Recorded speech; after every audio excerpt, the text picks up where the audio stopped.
ఏం కనబడతా ఉన్నది అంటే ఒక తల్లి ప్రేమ కనబడతా ఉంది. నేను లాస్ట్ టైం నిన్న విశ్వనాథపల్లి పోయినప్పుడు ఒక సెమీ క్రిస్మస్ మెసేజ్ చెప్పుకుంటా ప్రేమను గురించి ఒకసారి చెప్పిన.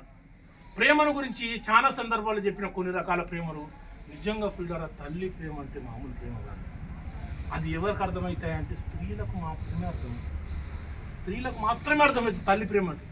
అంటే దేవుడు మనల్ని ఎంత ప్రేమించినో మనం అర్థం చేసుకోవాలంటే మన తల్లిదండ్రుల ప్రేమను అర్థం చేసుకోవాలి. తల్లిదండ్రుల ప్రేమను కనుక మనం అర్థం చేసుకున్నాం అనుకో దేవుని ప్రేమ మనకు అర్థమైపోతుంది ఆటోమేటిక్గా. చూడండి ఈ పిల్లరా, ఇక్కడ ఏమైందంటే ఆమె అంతగా ఆమెని వ్యతిరేకిస్తా ఉన్న ఆమె యేసు ప్రభువు వారిని వెంబడిస్తూనే ఉంది. యేసు ప్రభువు వారు అన్నాడు ఏమని, లేదమ్మా నేను మీ దగ్గరికి రాలేదన్నాడు. అప్పుడు ఆమె ఏం మాట్లాడుతూ ఉన్నదో చూడండి ఒకసారి. అయినను ఆమె వచ్చి, చూడండి ఆమెని ఎల్లగొడతా ఉన్న అయినను ఆమె వచ్చి ఆయనకు మ్రొక్కి ప్రభువా నాకు సహాయము చేయమని అడిగెను. అందుకాయన పిల్లల రొట్టె తీసుకొని, చూడండి ఆమె మళ్ళా ఏమంటా ఉన్నదంటే ఆయనకు మ్రొక్కి ఏం చేస్తా ఉన్నదంటే ప్రభువా మాకు సహాయం చేయంటా ఉన్నది. అక్కడ చూడండి యేసు ప్రభువు వారు మాట్లాడిన మాట చెప్పండి. అందుకాయన పిల్లల రొట్టె తీసుకొని పిల్లలకు వేయుట యుక్తము కాదని చెప్పగా, కుక్క పిల్లలకు వేయుట యుక్తము కాదని చెప్పగా. చూడండి పిల్లరా, అసలు ఈ మాటకైతే అసలు వెళ్ళిపోతుంది, ఉండదు అక్కడ. ఏమంటా ఉన్నాడంటే పిల్లల భోజనం మనం తయారు చేసినటువంటి భోజనం ఏదైతే ఉందో, మనం ఇంట్లో పిల్లలు వస్తారు సాయంత్రానికి మటనో చికెనో బిర్యానీ ఏదో అడిగిందని మనం వండుతాం. వండి ఏం చేస్తామంటే పిల్లలకు పెట్టకుండా మనం తీసుకుపోయి వీధి కుక్కకు పెడతామా? పెట్టాం కదా. పిల్లల కోసం ప్రిపేర్ చేసుకున్నది పిల్లలకే పెడతాం మనం. పిల్లలకి ఎందుకు పెడతామయ్యా అంటే వాళ్ళంటే మనకు ప్రేమ, మన సర్వస్వం వాళ్ళే కాబట్టి వాళ్ళకు పెడతాం. వాళ్ళని ప్రిపేర్ చేసిన దాంట్లో మనం వేరే దేనికి అంటే వేరే వాటికి పెట్టాం కదా. ఇక్కడ చూడండి యేసు ప్రభువు వారు ఏమంటామంటే పిల్లల రొట్టెని తీసుకొని కుక్క పిల్లలకు వేయడం యుక్తమా అంటా ఉన్నది. యేసు ప్రభువు వారు ఎప్పుడైతే ఆ మాట చెప్పినో చూడండి, ఆ కానాను స్త్రీ మాట్లాడే మాట ఏమైందంటే అసలు మన గుండెలకు హద్దుకుంటారు పిల్లల. ఒకసారి చదవండి ఆ వాక్యం. అవును ఆమె ఎస్ ప్రభు మీరు చెప్పింది 100% కరెక్ట్ అన్నది యేసు ప్రభువు వారితో. కుక్క పిల్లలు కూడా తమ యజమానుల బల్ల మీద నుంచి పడే ముక్కలు తినును కదా అని చెప్పారు. చూడండి పిల్లలు, ఎంత విశ్వాసం, ఎంత నమ్మకం, ఎంత అచంచలమైన విశ్వాసం ఉంటే ఆ మాట చెప్పాలి. చూడండి ఆమె ఏమన్నదంటే నిజమే ప్రభు మీరు అన్నది కరెక్టే. ఒక ఫ్యామిలీ ఎప్పుడైతే పిల్లల కోసం భోజనం ఏర్పాటు చేసుకుంటుందో ఆ భోజనాన్ని తీసి కుక్క పిల్లలకు వేయదు. కానీ యేసు ప్రభువా ఆ కుక్క పిల్లలు కూడా ఏం చేస్తారంటే యజమాని భోజనపు బల్ల ఉంటది. యజమాని భోజనపు బల్ల, యజమాని కుటుంబం మొత్తం కూర్చొని ఏం చేస్తాడంటే భోజనం చేస్తుంది. భోజనం చేసిన తర్వాత మిగిలినటువంటి ఏదైతే రొట్టె ముక్కలు ఉంటాయో బల్ల మించెలు పడే రొట్టె ముక్కలు మరి ఆ కుక్క ఆశిస్తుంది కదా అని ఒక మాట అన్నది పిల్లలు. ఆ వాక్యం మరొకసారి చదవండి. నిజమే ప్రభువా కుక్క పిల్లలు కూడా తమ యజమానుల బల్ల మీద నుండి పడు ముక్కలు తినును కదా అని, తమ యజమాని బల్ల మించెలి పడు ముక్కలు తినును కదా అని. చూడండి పిల్లరా, ఎంత ఎంత ఎంత గొప్ప మాట అంటే ఆమె ఏమంటా ఉన్నదంటే యేసు ప్రభువా నీవు ఇశ్రాయేలీయుల దగ్గరికే వచ్చినావు, నీవు నీ కుటుంబంతోటే ఉన్నావు, నీ పిల్లలంటే నీకు అపారమైన ప్రేమ. కానీ నీ పిల్లల దగ్గర ఫుడ్ తీసుకొచ్చి, నీ పిల్లల దగ్గర ఆహారం తీసుకొచ్చి నాకు మొత్తం పెట్టమని అంటలేను, నాకు మొత్తం వద్దు. ఏం చేయంటే కొంచెం పెట్టు ప్రభువా. భోజనపు బల్ల, తమ యజమాని భోజనపు బల్ల మించెల్లి ఆ ఉన్నటువంటి ఆ రొట్టె ముక్కలు కూడా ఆ కుక్క పిల్లలు ఆశిస్తాయి కదా అంటాను. పిల్లలు చూడండి ఇదంతా ఎందుకు చేపిస్తావు అన్నదంటే కానాను స్త్రీ యొక్క చూడండి ఆ కానాను స్త్రీకి తన కుమార్తె మీద ఉన్నటువంటి ప్రేమ, కానాను స్త్రీకి యేసు ప్రభువు వారి మీద ఉన్నటువంటి విశ్వాసం. హల్లెలూయా హల్లెలూయా. చూడండి ఆమె నేనేమనుకుంటా ఉన్నదంటే చాలా రోజుల నుంచి ఎదురు చూస్తా ఉన్నది, నేను అనుకుంటా ఉన్నాను అంటే ఒక సిచ్యువేషన్ రాంగ్ అయిపోయి దయ్యం బట్టి కొంతకాలం గడిచి ఉంటుందేమో. గడిచే క్రమంలో యేసు ప్రభువు వారి గురించి చాలా అంటే ఆ ప్రాంతాలన్నింటిలో యేసు ప్రభుల వారు బాగా అంటే యేసు ప్రభుల వారు ఫలానా ప్రవక్త ఈ స్వస్థతలు చేస్తాడు ఇట్లా ఇట్లా ఇట్లా అని కొన్ని విషయాలు చాలా వినుంటుంది. ఆమె ఎదురు చూస్తుంటుంది, యేసు ప్రభుల వారు ఎప్పుడు వస్తాడు, మా ప్రాంతానికి ఎప్పుడు వస్తారు, వచ్చినప్పుడు నా కుమార్తె కోసం నేను ఏం చేస్తాను ఆయన కాళ్ళ మీద పడి వేడుకుంటా. ఆయన ఎప్పుడైతే ఎస్ అంటాడో నా కుమార్తె స్వస్థపరచబడుతుంది. ఆమె ఒక కమిట్మెంట్ తోటి వచ్చింది. హల్లెలూయా. ఆమె ఒక ఇంత కమిట్మెంట్ తోటి వచ్చి మంచి కమిట్మెంట్ తోటి వచ్చి అసలు యేసు ప్రభువు వారు ఎంత చెప్తావునా వెనక్కిపోతుంది. ఆమె ఏమంటా ఉన్నదంటే నిజమే ప్రభువా, మీరు పిల్లల భోజనం కుక్క పిల్లలకు పెట్టొద్దు, కానీ చిన్న ముక్కలు మాకు ఇవ్వండి అంటే యేసు ప్రభువు వారు మాట్లాడుతున్న మాట చూడండి ఇక్కడ. అందుకు యేసు అమ్మా నీ విశ్వాసము గొప్పది, నీ విశ్వాసము గొప్పది, కోరినట్టే నీకు అవునుగాక అని ఆమెతో చెప్పాను. నీవు కోరినట్టే నీకు అవునుగాక అని ఆమెతో చెప్పాను. చూడండి, హల్లెలూయా. చూడండి పిల్లరా, యేసు ప్రభువు వారు ఇంత సమయం చూసినటువంటి అంటే మనం పైనుంచి ఈ 2-3 వచనాలు మొత్తం చూసింది ఏంటంటే యేసు ప్రభువు వారు ఏం చేస్తామంటే మనం పరీక్షిస్తా ఉన్నాడు, పరిశీలిస్తా ఉన్నాడు. నా కుమార్తె ఎంత విశ్వాసం ఉంది, నా కుమారుడికి ఎంత విశ్వాసం ఉన్నది, నా కుమారుడు నా కుమార్తె నా మాటకు ఏ రకంగా లోబడతాడు, నా మీద ఎంత నమ్మకం పెట్టుకుంటాడు అని ఆయన ఏం చేశాడంటే పరిశీలించినట్టు మనకి ఇక్కడ కనబడతా ఉన్నాడు. పరీక్షించిందంతే. ఎప్పుడైతే దానికి తేలిపోయిందో ఈ కానాను స్త్రీ చాలా విశ్వాసం కలిగి ఉందని ఎప్పుడైతే తేలిపోయిందో ఆమె మాట్లాడిన మాటలను బట్టి ఆమె ఏమంటే అమ్మా నీ విశ్వాసము చాలా గొప్పది, నీవు కోరినట్టే నీకు జరుగునుగాక అని అన్నాడు. హల్లెలూయా. చూడండి పిల్లరా, ఎంత గొప్ప విశ్వాసం. ఎందుకు ఇదంతా జరిగిందయ్యా అంటే ఆ తల్లికి ఉన్నటువంటి ఆ కుమార్తె మీద ప్రేమ చూడండి. అంటే నిజంగా యేసు ప్రభువు వారు నిజంగానే ఇజ్రాయేల్ కోసమే వచ్చిండు. మనం ఇజ్రాయేల్ కాదు కదా, కానీ ప్రపంచం మొత్తం దరిదాపుగా యేసు ప్రభువుని నమ్ముకుని ఏం చేస్తాడు, ఒక సిస్టంలో వెళ్తా ఉన్నది. హల్లెలూయా. ఒక సిస్టంలో వెళ్తా ఉన్నది. నిజంగా చాలా సిస్టంలో వెళ్తా ఉన్నది. ఎట్లా వెళ్తా ఉన్నది అంటే యేసు ప్రభువుల వారు మన కోసం వచ్చినది. యేసు ప్రభువుల వారు మన కోసం వచ్చినది. ఇదే మత్తయి సువార్త 8:10 వచనం చూడండి. నేను క్లోజ్ చేస్తాను, నాకు ఇచ్చిన టైం కూడా అయిపోయింది. 8:10 చూడండి. ఇక్కడ ఒక్క మాట ఉంటుంది, 2 మాటలు చూసి మనం కంప్లీట్ అవుతుందా.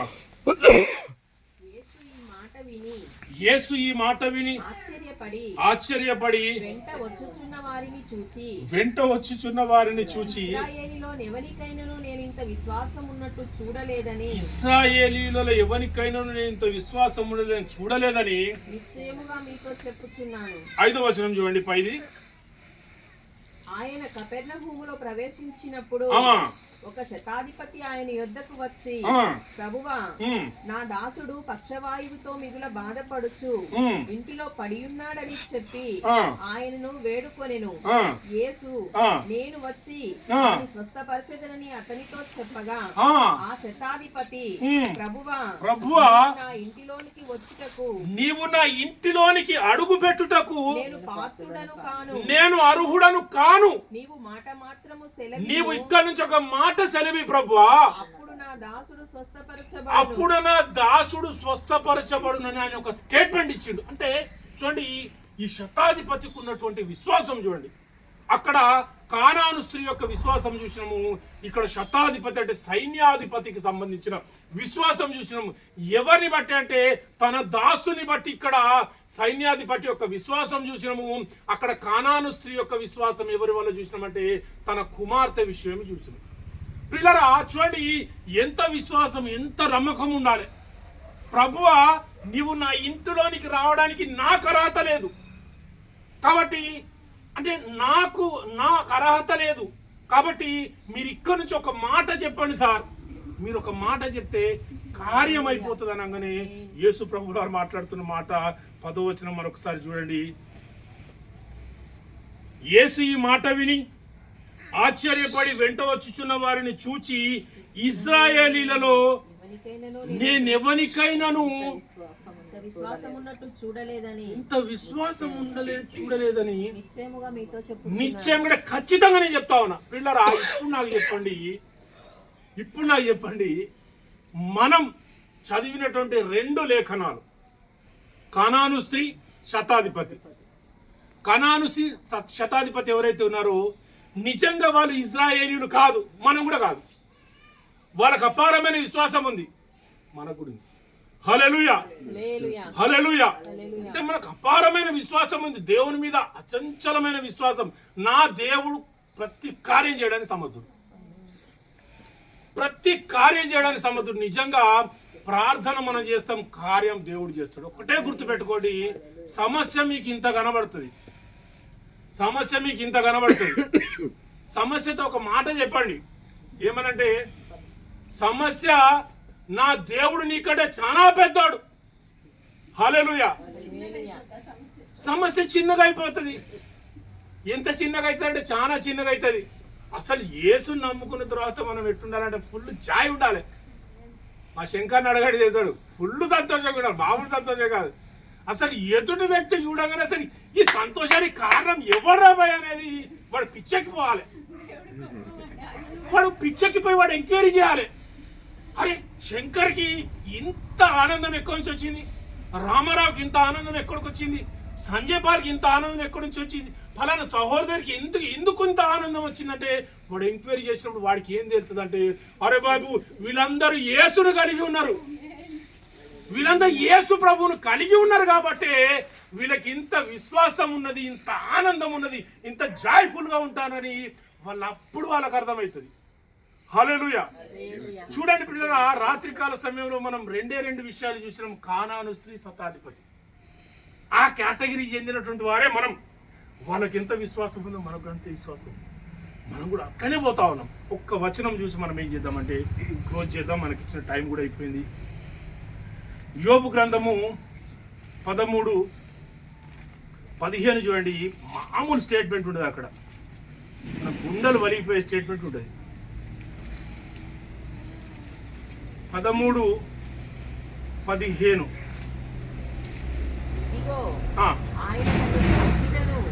ఇదిగో ఆయన నన్ను చంపినను, నేను ఆయన కొరకు కనిపెట్టుచున్నాను, ఆయన సన్నిధిని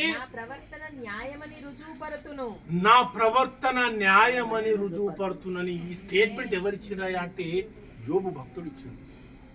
యోబు భక్తుని మించిన భక్తుడు నాకు తెలిసి ఎవ్వరు కనబడలు పరిశుద్ధ బైబిల్లో. సమస్తం పోయింది, పిల్లలు పోయినరు, ఆస్తిపాస్తులు పోయినాయి, ఆరోగ్యం పోయింది, కంప్లీట్ మొత్తం పోయింది. అసలు లాస్ట్ స్టేజ్లో ఉన్నాడు. అంటే మరణ పంచులలో ఉన్నటువంటి వ్యక్తి ఏమంటా ఉన్నాడంటే, ఈ స్టేట్మెంట్ నాకు చాలా బాగా అనిపిస్తుంది. నేను ఆయన కొరకు కనిపెట్టుచున్నాను, ఆయన సన్నిధిని నా ప్రవర్తన రుజువు పడుతును, ఇదిగో ఆయన నన్ను చంపినను. పిల్లరా, ఇంతకంటే పెద్ద స్టేట్మెంట్ ఏది లేదు. మనం ఏం అనుభవించినా, అంటే మనం కష్టం అనుభవించినా, నష్టం అనిపించినా, ఏమనుభవించినా మనం ఏం స్టేట్మెంట్ ఇవ్వాలంటే, నిజంగా ప్రభువా ఏదున్నా నువ్వు ఇచ్చిందే, నువ్వు నన్ను ఉంచిన బాధలే, తీసుకుపోయిన బాధలే. ఆ స్టేట్మెంట్ ఉండాలి. ఆ స్టేట్మెంట్ కనుక ఉన్నదనుకోండి పిల్లరా, మనమైతే ఈ లోకంలో ఫుల్ ఎంజాయ్ ఉండదు. ఒకటే ఒక మాట రాత్రికాల సమయంలో దేవుడు మాట్లాడతాడు, సంతోషంగా ఉండాలి, ఫుల్ సంతోషంగా ఉండాలి. ఎందుకంటే ఈ దినం మనది, దేవుడు మనకిచ్చిండు. నేను చాలా సందర్భాల్లో ఏం చెప్తా అంటే, దేవుని మాట కొంతమంది కోసమే చెప్తాను, కొంతమంది కోసం. ఈ రోజు ఈ రాత్రికాల సమయంలో దేవుడు మనతోటి మాత్రమే మాట్లాడాడు, కొంతమందితో మాత్రమే మాట్లాడాడు. నేను చాలా సందర్భాలు చెప్తా, ఇక్కడ చర్చికి పోయినా, ఏదైనా మీటింగ్ పోయినా కొంతమందితో మాత్రమే మాట్లాడతారు. అక్కడ ఒక 200 మంది 500 మంది ఉంటే అందరితో మాట్లాడే దేవుడు ఆ 200-500 మందిలో కొంతమందితో మాట్లాడతాడు. మనం కొంతమందే ఉన్నాం కాబట్టి మన అందరితో మాట్లాడతాడు. హల్లెలూయా, హల్లెలూయా. కాబట్టి పిల్లరా, మీరు ఒకసారి మళ్ళా ఇంటికి పోయిన తర్వాత ఆ కానాను స్త్రీ ఏదైతుందో ఆ లేఖనం మొత్తం చదవండి, ఆ శతాధిపతి ఎవరు మొత్తం చదవండి. మీరు చదివేటప్పుడు ఏం చేయండి అంటే పిల్లరా, మీరు చూడండి. చదివేటప్పుడు మీరు ఏం చేయండి అంటే, నేనైతే బైబుల్ చదివి ధ్యానం చేసేటప్పుడు మా అమ్మగారికి తెలుసు, మనం పిచ్చోని నాకు ఊరుకొని ఉంటాం. పిచ్చోన్లాగా ఆ సోఫా మీద కూర్చొని ఇట్లా చదివి అటు పైకి చూస్తూ ఉంటాం, ఇట్లా చదివి పైకి చూస్తూ ఉంటాం. పైకి ఏం చూస్తూ ఉంటాం బాబు అంటే ఆ సన్నివేశాన్ని చూస్తూ ఉంటాం. ఇంకేమైనా మనకు దొరుకుతుందా, దేవుడు మనకి ఇంకేమైనా ప్రత్యక్షత ఇస్తాడా, ఇంకేమైనా దొరుకుతుందని మనం చూస్తూ ఉంటాం. పిల్లలు ఆ రకంగా చదవండి. నిజంగా విశ్వాసంలో మనం బాగా బలపడతాం. దేవుడి వాక్యమును దీవించును గాక. అవకాశం ఇచ్చినటువంటి అయ్యగారికి, ఈ యొక్క కుటుంబానికి, మీ అందరికీ మరి ఒకసారి నా హృదయపూర్వక వందనాలు తెలియజేస్తూ ముగిస్తా ఉన్నా. ఆమె